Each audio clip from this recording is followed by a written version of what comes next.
Well, Zhenya, thank you for joining me for a little chat. Thank you for having me. Yeah?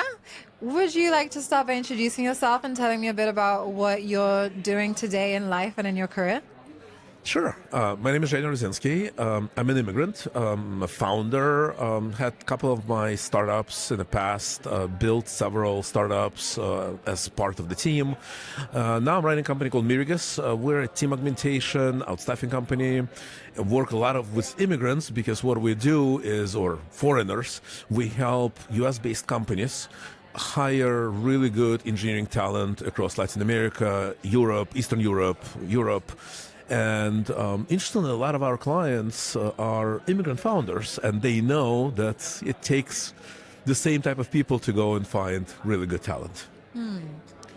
Well, did you hear Semyon's keynote at the end? I did. So he mentioned how being an immigrant founder can be good for the countries that they came from as well, right? Which was interesting. Like, what do you think about that? Because as you said, so you work with remote teams essentially, so with people who are based in one country, but essentially feeding into the ecosystem of another country. Like, how do you see the benefits of immigrants to other countries? So I actually connect a lot with what Simon said. I came here in 1991 with my family with $100 in our pockets. That's what you were allowed to take out of Soviet Union, still Soviet Union at that time, and one-way ticket, right? Failure is not an option. I think that's a big differentiator between immigrant founders and people that come to another countries. Let me see what happens, and then we'll go back. One of the huge factors, and cannot be underestimated, when people come to the United States and they start a company, and the company is successful, they go and they start hiring in another country, be it their own country or some other country. Not only they get great talent, but they now pay higher rate. It usually is higher rate than is available in the local market. But more importantly, they now spread the culture of American entrepreneurship, American founding, American startup to other places. These people, employees, they learn, they get an idea, they get in their head that they can do the same thing. And then they start building. I'm originally from Ukraine, and I can see a lot of people that used to work for, let's say, outsourcing companies, and they spent years and years working for US-based clients, and then they said enough is enough, and they started their own companies. Still being in Ukraine, got them to a certain level, moved to the US, relocated the company in the US, and the cycle continues. They're now hiring in Ukraine or other countries and continuing doing the same thing. So I think that's a tremendous input into local economy, not only in the US. And what about the reverse? Like, how do you see the impact of those companies that say, or those founders, entrepreneurs that come to the US and what they contribute to the ecosystem here? Here in the US? Yeah.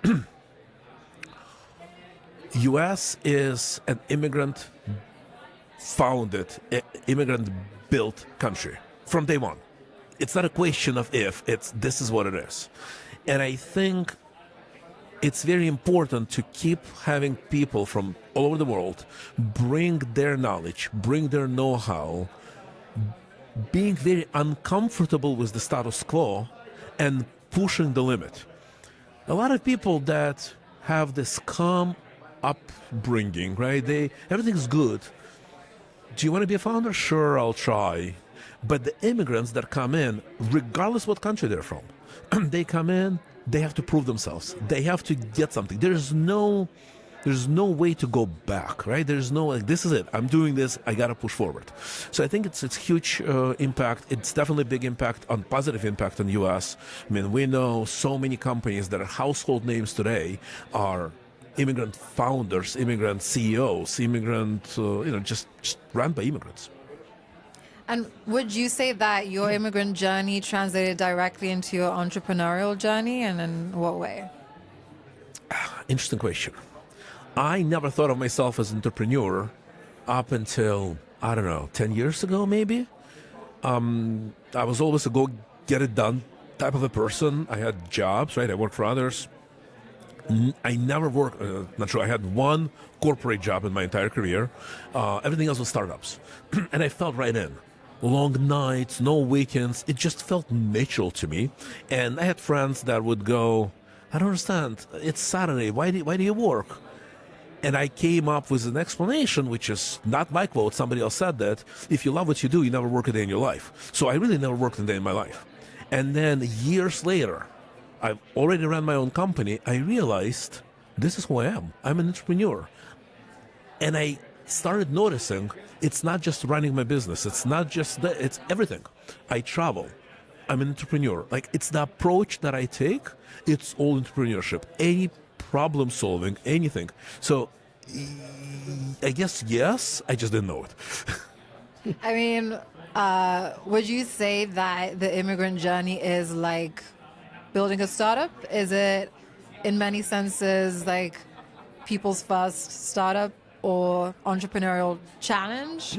Or would you maybe not connect them quite so explicitly? I think it can be. For me, it was. For a lot of people, it is. Some people are more comfortable with it, some are not. I think all immigrants have no choice. So, again, looking at my personal journey, 1991, came to San Francisco, July 4th, Independence Day. Not a word of English.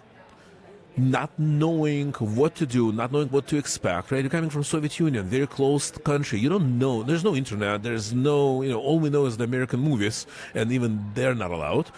So you come out. There's some people that we knew, right? People that came just before us, and you really start exploring. I remember the second day we stayed with our friends. I would exit the house and just going around the block. 1 block, 2 blocks, 3 blocks. You explore, you start learning. And that's how you approach everything. Somebody offers you a job and you go, I don't know how to do this, but it pays money. I need to make money. I'll figure it out. So you take it and then you figure it out.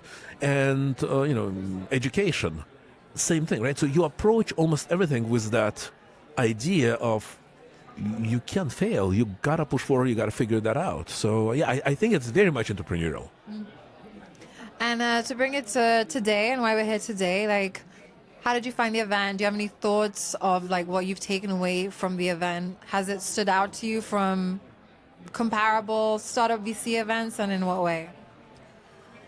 I guess the best comment to answer your question, this did not feel like a VC event. And that's a compliment. It felt like people came in to get to know each other, chit chat, a lot of common grounds. I didn't see this, and I go to quite a few VC events, and they all look like speed dating. One side is looking to ask for money, and the other side is hoping they will ask, but they won't ask. I don't know. How do I do it? So this didn't feel like that at all. Amazing to see so many different people, different backgrounds. Again, I come from Ukraine. A lot of my surroundings are immigrants from Europe, Eastern Europe, former Soviet Union. But you see people here from Sweden, from UK, and they're immigrants, right? We don't necessarily even think of them as immigrants, but they are. And a lot of common grounds, a lot of common topics. Everybody's talking about the same thing. It's interesting. I was hosting a roundtable talking about, basically how to best build remote teams and how to spin it, if you will, to your investors. And I had people from Norway. I had people from all different places. Even somebody was local U.S. person.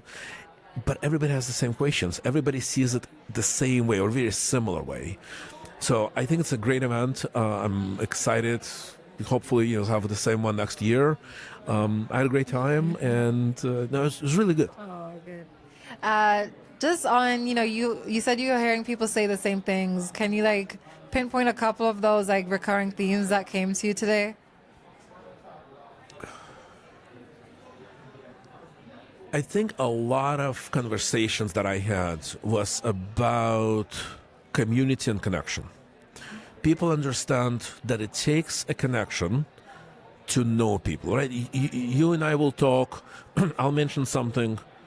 You'll introduce me to somebody, and that's how it continues. America is a great place where you build relationships without asking anything for it, right? It's not transactional for most people.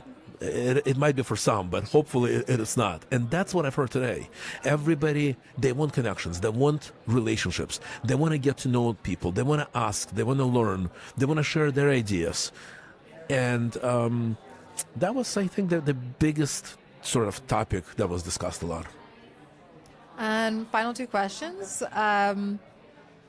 Why did you choose to partner as Mirigos with today's event? Did it mean something to you personally or to you to the company itself? When I heard that this event is being put on, I definitely wanted to help and participate. Like I mentioned before, I'm an immigrant, and it's a tough journey. I've been here for a long time. I'm now firstly American with an immigrant past. But a lot of people here today, they're still firstly immigrants, right? They came in over the last several years, so they're still immigrants, and that's their mentality. So I think it's important to support these people. I think it's very important to make them feel welcome. I think it's important to give them tools because they are the next generation of people that will build this country and will make this country the way it is. I almost said make this country great again, and then I realized that's probably not what I wanted to say, so I stopped myself. But it is a great country, right? And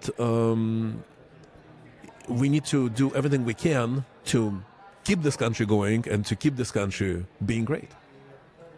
And are you going to come back next year? Absolutely. All right. Thank you so much, Zhenya. Thank you.